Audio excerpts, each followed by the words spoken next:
Good evening, everyone. Librarian Danielle Bélanger here from the Cote-Saint-Luc Public Library, joining you virtually. Today, we have another great program for you. The library is thrilled to have the opportunity to host a live conversation with best-selling author Taya Cooper. Thank you very much, Taya, for taking the time to speak with me today, all the way from Australia, and to Margaret at HarperCollins, as well as Andreas at Paragraphe Bookstore for making this event possible. To begin with, I'll share a condensed bio. Taya Cooper is an award-winning Australian author of historical fiction. In a past life, she was a teacher, a journalist, and a farmer.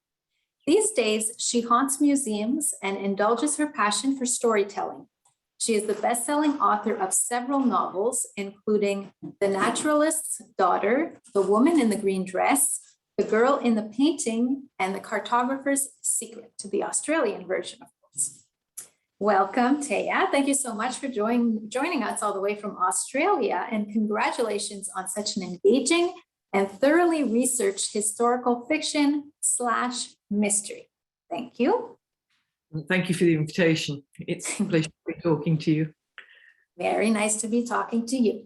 So I'll get right into it. In your bio, we heard that you had worked as a teacher, journalist, and farmer. Can you please tell us a little bit more about each experience and how they may have contributed to your career as a writer? Well, I was supposed, in the dim and distant past, I was supposed to be taking up a place at university, but all I wanted to do was to be a journalist. So I managed to talk my way into a job as a cub reporter on the local paper. But it didn't last very long. The newspaper went bust, and I found myself at university as planned. And I studied English and history and eventually became a teacher. So really, but being a career writer was so far-fetched, and it certainly didn't happen. I spent 35 years teaching. I taught kindergarten, high school, adults, a lot of the time English as a second language, and then as a classroom teacher. And I taught English and history, obviously. And then somewhere along the line, my husband and I found ourselves the proud owner of a herd of alpacas and a wild flower farm. So I continued teaching, but then I also became the PR person for the Alpaca Association in Australia when it was first starting out. I wrote a lot of articles and that kind of writing, but not fiction writing. And it wasn't until I retired that I finally sat down and thought I better do it quickly, otherwise it's going to be too late. But my experience in all those roles has helped enormously. I'm never short of ideas for characters. And I think there are a few people, a little bit of different people fall into different characters. And by writing historical fiction, I've been able to pick up on my original love of history. So that's the story. Very good, thank you. There was also a mention of you haunting museums in your bio. Certainly, judging from your beautifully descriptive novels, I'm certain you've spent loads of times in museums and archives researching your novels. But why the word haunting? Such a lovely word, isn't it? Haunting. And it's got so many meanings if you actually think about it. And I think it fits my relationship with museums really well. There's haunting in the ghostly sense. I volunteer once a month down at the local museum, and you go in and you can definitely feel the presence of the people that it's in the old courthouse. You can definitely feel the presence of the people that were there. I frequent museums, and in Australia we have lots and lots of small museums in all of the country towns, and I just can't go past them. So some of the artifacts that I see haunt me. I can't get them out of my mind. And then they inevitably work their way into the story that I'm writing. And I guess finally haunt because museums are full of shadows of the past, which is what I like playing with. Very nice. For those listening in, I will share a synopsis of the plot. The Hunter Valley, 1880. Evie Ludgrove loves to chart the landscape around her home. Hardly surprising, since she grew up in the shadow of her father's obsession with the great Australian explorer, Dr. Ludwig Lightheart. So when an advertisement appears in the Bulletin magazine offering a £1,000 reward for proof of where Lightheart met his fate, Evie is determined to use her father's papers to unravel the secret. But when Evie sets out to prove her theory, she vanishes without a trace, leaving behind a mystery that haunts her family for 30 years. 1911, Letitia Rawlings arrives at the family estate in her Ford Model T to inform her great aunt Olivia of a loss in their family. But Letitia is also escaping her own problems, her brother's sudden death, her mother's scheming, and her dissatisfaction with the life planned out for her.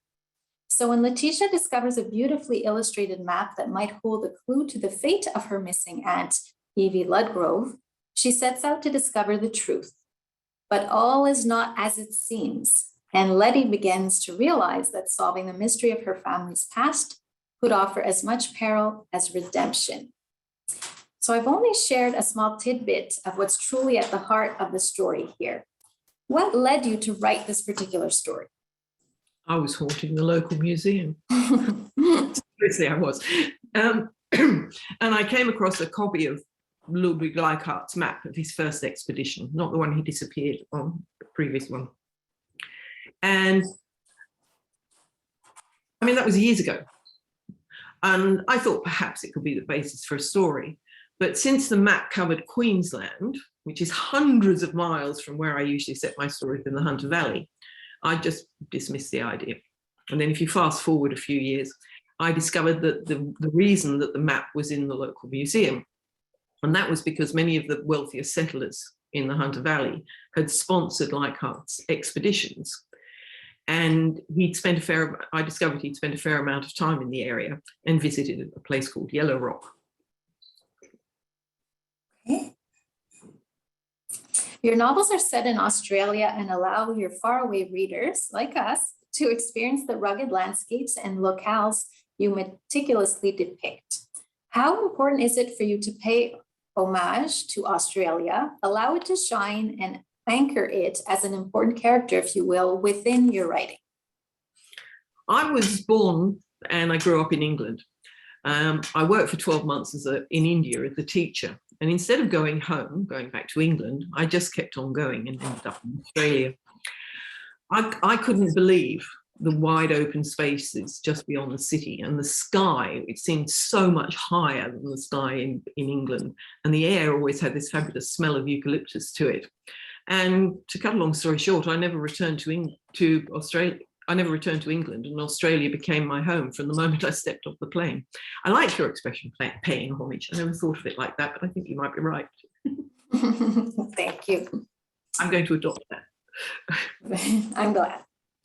At the very end of the book, you acknowledge the Wanneroo people as the traditional owners of the land on which the story is set and pay your respects to elders, both past and emerging. Can you tell us in what way you integrated some of their beliefs or customs into your novel, if this does apply? An acknowledgement to country, in Australia, was adopted some time ago, and it's an opportunity, obviously, to show respect to the traditional owners of the land. And Australia is a really ancient country, and its indigenous people are among some of the oldest on earth. The name of the town where I live is Wollongbai, and it means meeting place. And the area is an important ceremonial place with over 300 significant sites dating back 13,000 years and more. So there isn't a hilltop or a valley or a cave that doesn't hold some sort of special significance. And in the Cartographer's Secret, Yellow Rock is of particular significance. It's also known as Lizard Rock, and it plays a significant role in the story as well. Your dedication at the very beginning of the book reads, to Carl Hypo, chief historian. Hypo. I'm sorry. Okay, I'm sorry. I'm sure he's not watching. Historical guru and cartophile, with more thanks than I can ever express. I love this. Could you please share how his insights and guidance helped you bring this novel to life? Carl's insight and guidance have done more than bring this novel to life. He's played a really significant role in my writing career. He's a historian of some repute and has a particular fascination with the colonial history of the Hunter Valley. And he has a habit of saying of my stories, it's only fiction, but we better get it right. So, and he's got the most amazingly wonderful reference library. And obviously, as it's obvious from the dedication, an incredible collection of maps dating back to the 19th century. So he's without a doubt my primary research source. And actually the dedication of one of the books is long overdue. He gets an acknowledgement in just about every single one, but it was time to dedicate a book to him, and somehow it seemed right that it should be the Cartographer. Perfect, thank you. Before we even get to the prologue, one of Evie Ludgroves' maps is shared with us, and I will admit, throughout reading the novel, I repeatedly looked back at the map to determine the exact whereabouts of the novel's characters on the map. Did you intend for the reader to do this, and how important was it for you to include the map in the novel? I've always had a fascination with old maps, needless to say, but particularly those of the 14th, 15th, and 16th century Dutch cartographers. And I was poking around on the internet, as I do, and I discovered that most of the cartographers were women in those days. And I then became really even more interested when I followed the research rabbit hole. And I discovered that they weren't permitted to sign their own work. And their husbands or fathers took credit for it. So I became determined to write a story about a female cartographer who signed her own work. But I always, all along, hoped that the map would be included. I hadn't actually shown it to anybody. I mean, it was originally mine, but it was smartened up significantly. And it really wasn't until the edits were complete that it was confirmed that Evie's map will be included in the book. And I was absolutely thrilled. And the sense of place is so important in this story that I think that having the map there helps to it. And the other thing that I'm just going to point to, so a lot of the things that happen in the story are actually in the tiny little figures that are in the map. So you can, so Lightheart gets lost when he first gets to the Hunter. And so there's a little picture of him roaming around here, which is where he was lost, and he has an argument with a bull, and that comes up in the story. And so there's a little picture of that as well. It's just I love it. It's fantastic. I was so excited. I just wish it hadn't got the crease down the middle, but you can't do much about that. Yes, so there it is. And there she was. You see, she got to sign it herself. It is a beautiful illustration, and I'm glad that it did make the final cut. Yes, I'm thrilled. At the center of this story is a family saga spanning generations. How did you go about weaving into the story each generation's trials and tribulations and hopes for the future so thoroughly and thoughtfully? Carefully, very carefully, and with a great deal of trepidation. I'm not the world's best plotter. So once I've researched the historical timeline of the real facts that I want to include in the story, I then build a fictional timeline around it, and I make a family tree. And then I start writing my way into the characters, because I don't seem to get to know them until I start actually writing about them. I'm not one of those people who sort of interviews my characters and makes copious quantities of notes or anything else. I just start writing. And inevitably, details change, all the time, or the characters won't do what I want them to do, or, it sounds really fey, but sometimes they really do go off, on their own path. And I always come unstuck after about the first third of the story. But by then, and I used to panic about it, but I don't anymore, because I know that I'm getting to know the characters, and the more I get to know them, the more compulsion I have to tell their story. And so after that, so then I write the first draft, and I just sort of push through and keep doing it. And after that, it sort of becomes a strange, or I probably should say that I write the two timelines as two separate stories, so that they've both got a story arc.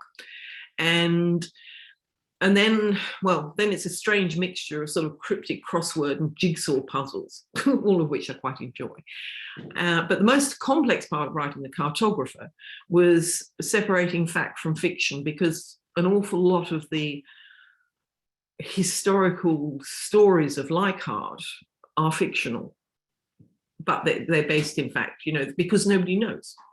So the Cartographer was an interesting story to put together. Thank you. You feature strong-minded and trailblazing female characters in this story. Which did you have the most fun writing? I did become particularly attached to Olivia, who's the older woman in the story, and she spans both timelines. I was also quite fascinated about the way, how would you feel if somebody disappeared, just vanished? And so I guess that I was exploring that with her. And she, in the story, she hasn't left the property for many, many years, but nevertheless, she was still a trailblazer. She didn't, Yes. She didn't leave, she didn't go anywhere, so she was the complete opposite to Lightheart and Evie and Letty, but she was still a trailblazer. I like her a lot. But I also enjoyed, I did. I really enjoyed the contrast between her and the two younger women, Evie and Letty, in both of the timelines. So that was a lot of fun playing with. But Olivia's my favorite. I enjoyed some of the similarities between Evie and Letty.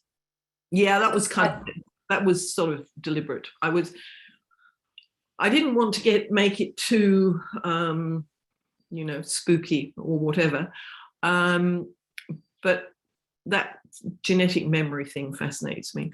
So I guess though I was very gently toying with that. You did an excellent job. I'm glad that you did that. This is a perfect story for any reader who likes a good mystery. Could you please tell us a bit more about how you went about including the mysterious disappearance of Ludwig Lightheart as an element that plagues many generations in this novel? Well, Australia has something of a reputation for people disappearing. And I remember I actually, a while back looked up the statistics. Each year, over 30,000 people are reported missing in Australia. Now, obviously, some of them are found and some of them come back and some don't want to be found at all. But Lightheart and his party of explorers, well, he was the explorer, he had guys with him, disappeared back in 1848. And his story is still deeply entrenched in the Australian psyche. So I had to be really careful and make sure that everything I included in the book about Lightheart was factual, because somebody was going to know that it wasn't if I, deviated. But I did come across his diaries, which were a mine of information.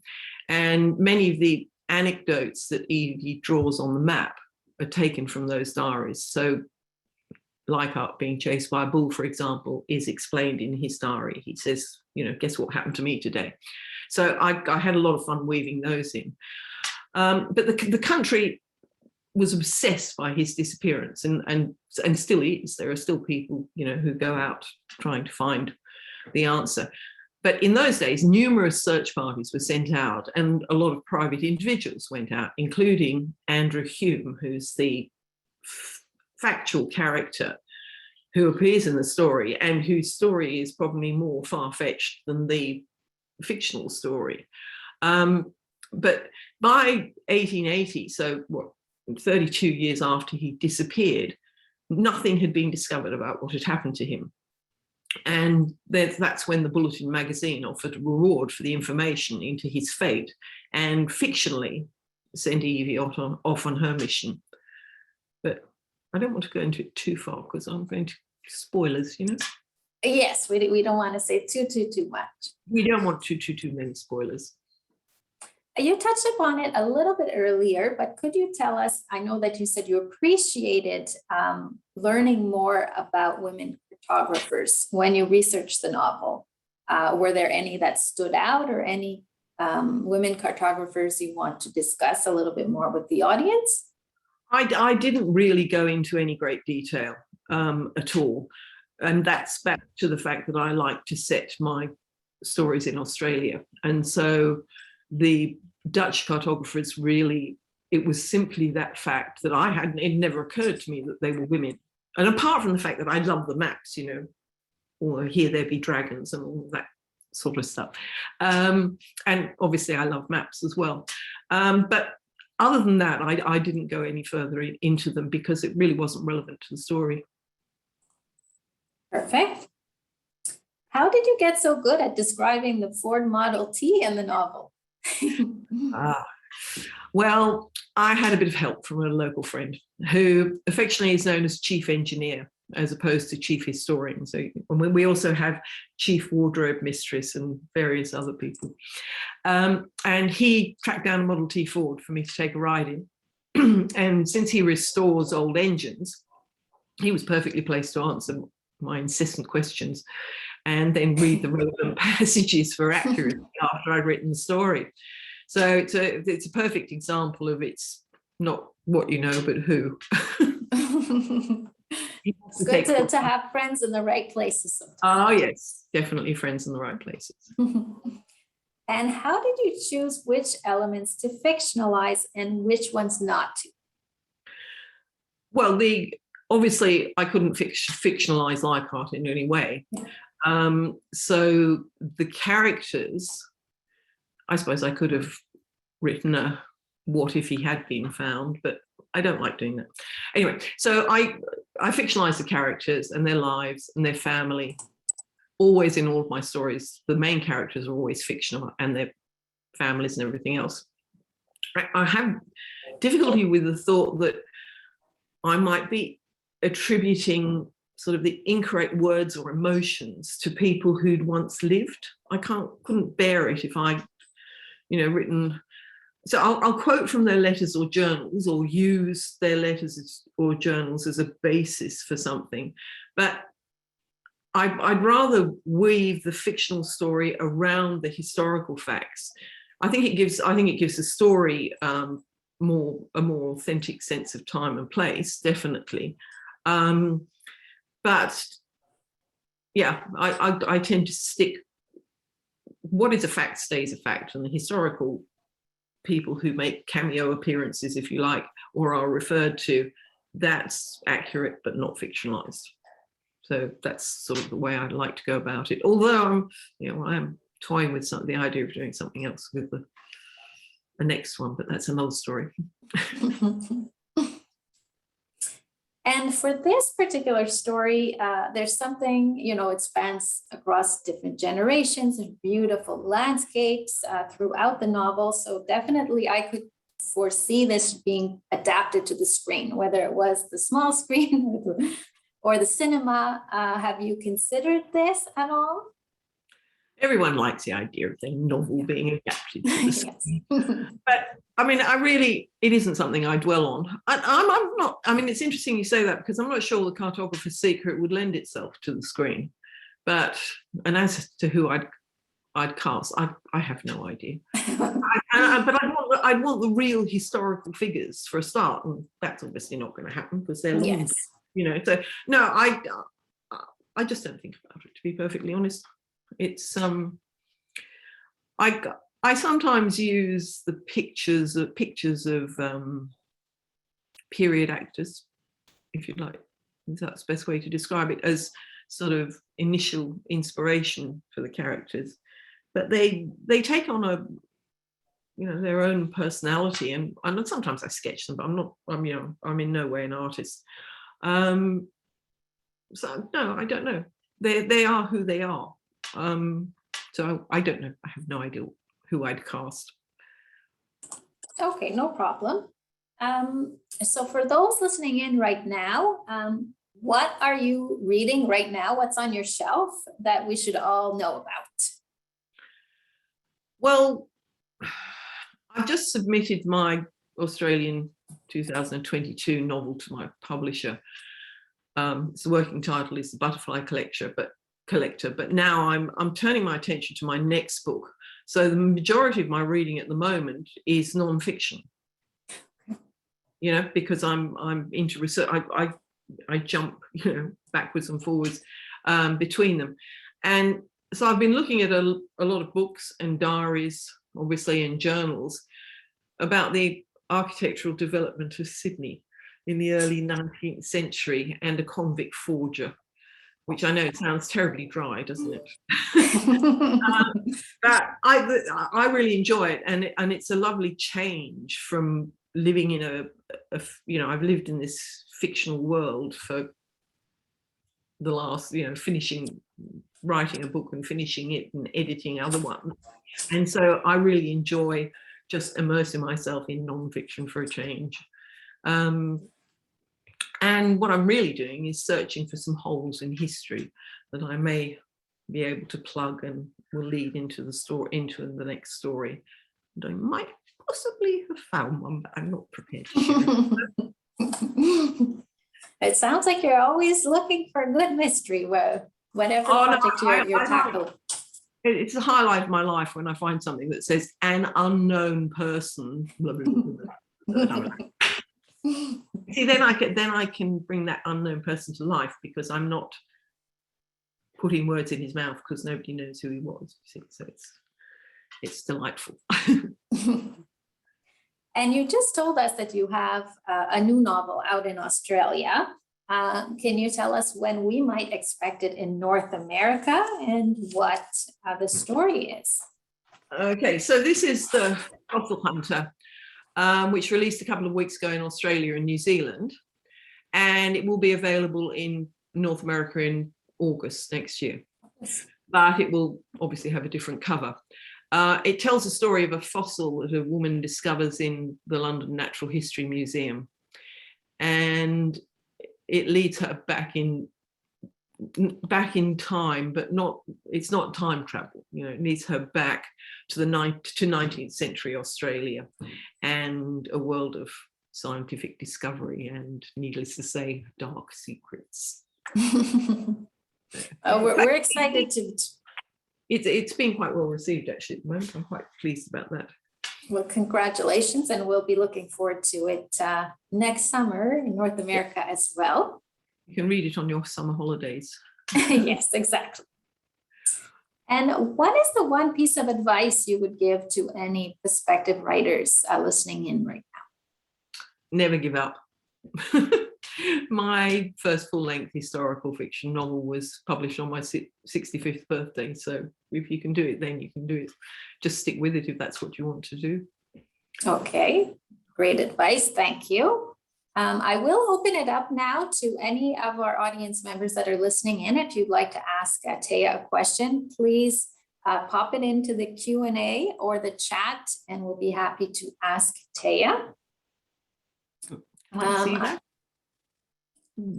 Okay. I don't see anything just yet, but sometimes it takes a moment.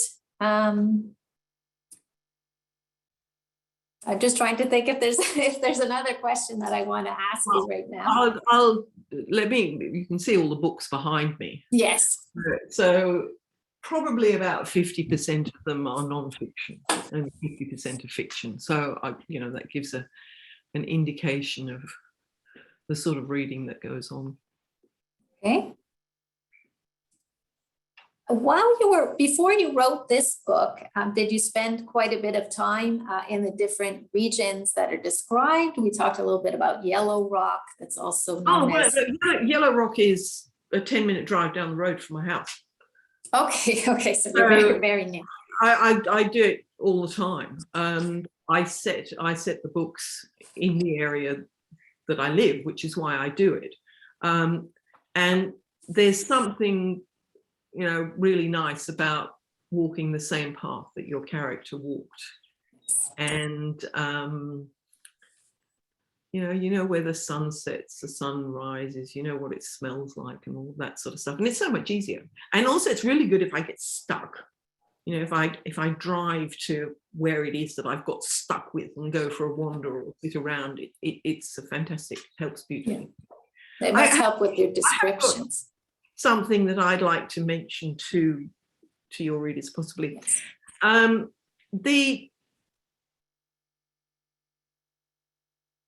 it's the difference between what is the Australian outback and what isn't.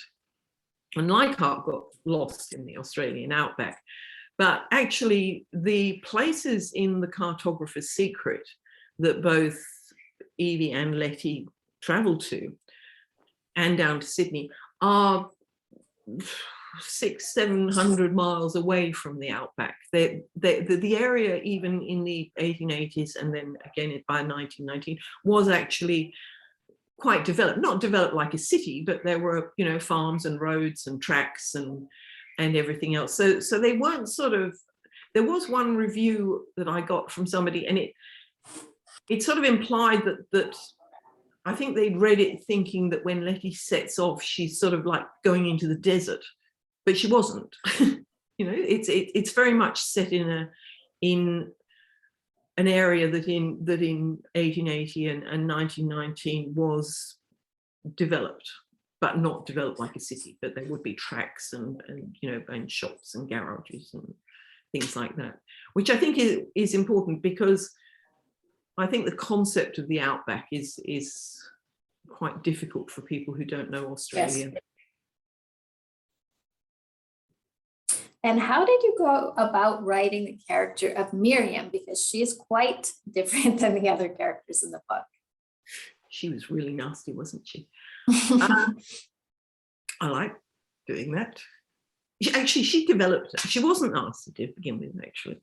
But that's what, you know, I was saying that I sort of write my way into the characters. She was definitely one of the ones who evolved during the story, and I was like, oh, I didn't know you were so nasty. And I had to go back and change the earlier stuff to make it fit in. I did exactly the same thing with the book that I've just handed into my publisher. But only it was the reverse. I'd written this woman, her name's Maud, as really being quite unpleasant. And then suddenly at the end of the book, she sort of popped up and said, no, that's not what I'm like. You know, I was really good. I was doing this behind the scenes and you didn't know. And I'm like, went back to the beginning and changed. That's what I mean about the characters talking to you. So something did just pop up. Of all the characters she has ever written, who would you like to, sorry, disappeared. Who would you have liked to sit down with and have an actual conversation with? That's an interesting question. I think my favorite character in all of my books is, and I don't think it's available in America. It's a naturalist's daughter. And there's Rose is the naturalist's daughter. And I'm very attached to her, actually. I liked her a lot. But the book took me, it was the first dual timeline I wrote. And it took me a long time to write. But it starts when she's about 4. And then the other timeline, obviously she's dead by the other timeline, but yeah, I think she's probably my favorite character. Thank you for sharing that. Would you like to share a little bit about the love interest that Letty has in this book? How did his character sort of come about in your mind, and how did you weave him into Nathaniel? Yes, into Letty's story, but also Olivia's story. Yes, Nathaniel and Bailey. That's another evolving sort of thing. Nathaniel, when I first started writing it, the story, Evie and Letty were going to be the only 2 point of view characters. And Nathaniel kept sort of popping up and wanting to say something. But he came to the story really sort of quite late. And I didn't want the story to be a romance. You know, I didn't want the story to revolve around a romance. But romance is part of life. And, you know, we meet people who influence us. Sometimes we may fall in love with them, sometimes we don't. But I didn't want the emphasis to be on their romance. I felt that for Letty by the end of the book to feel rounded, satisfied, I felt that they needed to step up. The very end of the book, actually, when it all unraveled, is I had no plan to write that at all. That was another bit that just seemed to be the right way to do it. So I didn't sort of set out anticipating that theirs would be a great romance. It just sort of developed into a romance which hopefully lasts a long time for them.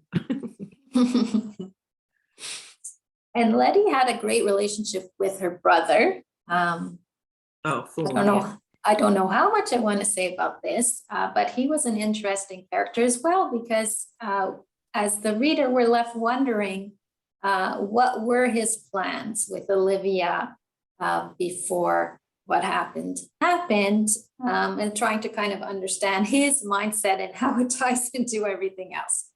But you see, that was part of the story. Part of the story was the fact that nobody knew. Unfortunately, he'd gone, so there was no way of knowing. And I think that ties in very much to the whole sort of theme of the book, in that you don't know what happened to Lightheart. There's all sorts of things that, and that's what happens in life. There's often loose ends that are not, we don't always know what somebody else is thinking or what somebody else planned. And if they remove themselves from the situation for whatever reason, you'll never know. Yes. So I think that's true to life. Yes. You can make draw your own conclusions. Thank you. I just did see another question pop up from the audience.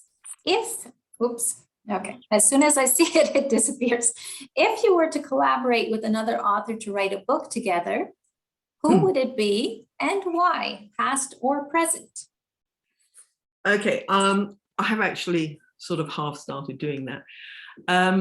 I have several, but I have a critique partner, if you like. She sees my stories. Well, I have several of them, yes. One of them is male, which I like because I like to get the male point of view on the characters that I've written. The very, very first book I ever wrote, I took to a writing group that I was belonged to. We all had to read out a bit. And there was a guy there, and he just looked at that and he said, "Men don't think like that."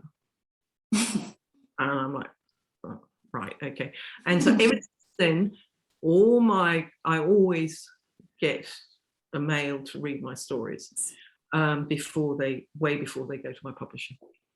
And now I've forgotten what I was talking about. What was the question? I got sidetracked. The question was, if you were to collaborate with another author to write a book together, who would it be and why, past or present? Yes, so one of my other early readers, critique partners, is a writer by the name of Sarah Barry. And she writes crime. And I quite enjoy reading crime. Set in Australia, I quite enjoy reading crime, for a break, for something different. And she never reads historicals, except mine. So we have this, actually we're quite nasty to each other. We pull the stories apart. But I always think that's for the best.